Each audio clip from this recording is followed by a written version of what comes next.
All right, let's talk about something we all deal with. A daily reality we try to mask, scrub away, or just pretend isn't happening. We're diving right in. Why exactly do our armpits smell? Okay, so you know the feeling, right? You just hopped out of the shower, you're feeling clean, you're feeling fresh, ready to take on the day. For that one perfect moment, you are a scent-neutral being. And then, life happens. Maybe a stressful meeting, a quick walk to grab lunch, or really just the clock ticking. And then there it is. That super familiar, kind of funky scent that tells you your deodorant has officially given up. It seems so simple, but it's a real biological puzzle when you think about it.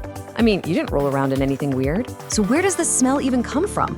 What's the secret formula cooking up in there? So to get to the bottom of this, we gotta look at the machinery.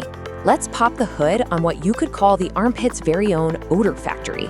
It's surprisingly complex. Now here's something you probably didn't know. Not all sweat is the same, not even close. You've got two totally different kinds of sweat glands.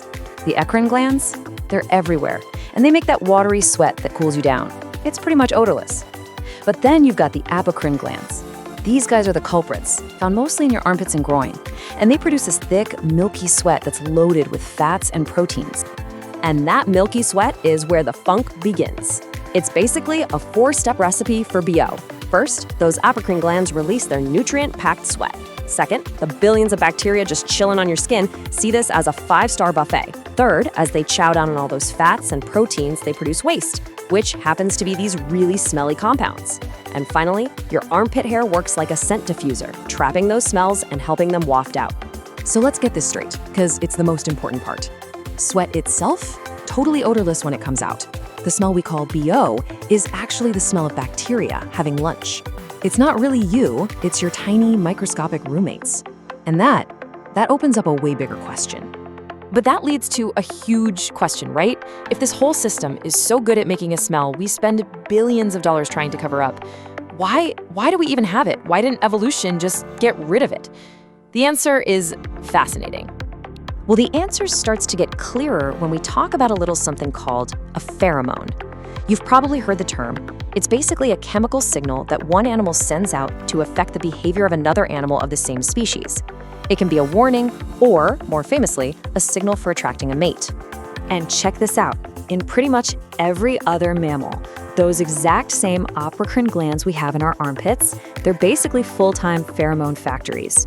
Their whole job is to create a unique scent that sends out messages, especially the message that says, hey, I'm over here and I'm available. So our own BO might just be an evolutionary echo of that. Okay, so here it is, the big paradox.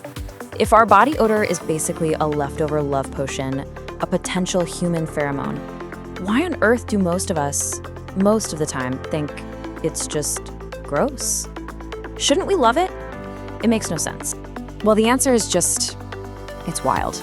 It turns out the smell itself isn't a simple good or bad message. The real message depends entirely on who's smelling it and what their own situation is. Your brain is the decoder. Yeah, research is showing that our reaction to BO isn't hardwired. It's deeply personal, and it can change dramatically depending on the social context. The very same smell can be attractive to one person and totally repulsive to another. Let me give you a really cool example from a study. Scientists had men smell the scent of an ovulating woman, and the effect was completely different based on one single thing: whether those men were single or in a relationship. And this is just incredible. For the single guys, the scent actually boosted their social awareness. It made them better at reading emotional cues.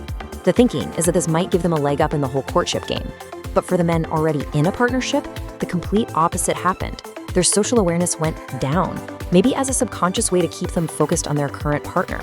And it's not just a one-way street. It's just as complicated for women smelling male scent. There's this compound in male sweat that can affect a woman's mood and arousal. But whether she finds it attractive or foul seems to depend on all sorts of things, like her experiences.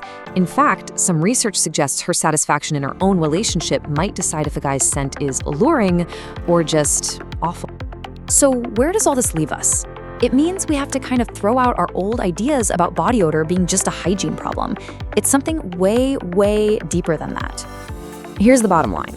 Body odor isn't just a smell, it's information. It's this incredibly complex, ancient form of chemical communication, sending out personalized data about our health, our genes, our hormones, all happening just below our conscious awareness. So, I'll leave you with this thought. The next time you catch a whiff of body odor, yours or someone else's, just pause for a second before you wrinkle your nose and ask yourself, is that just a bad smell, or is my brain decoding some ancient message that I'm not even aware of?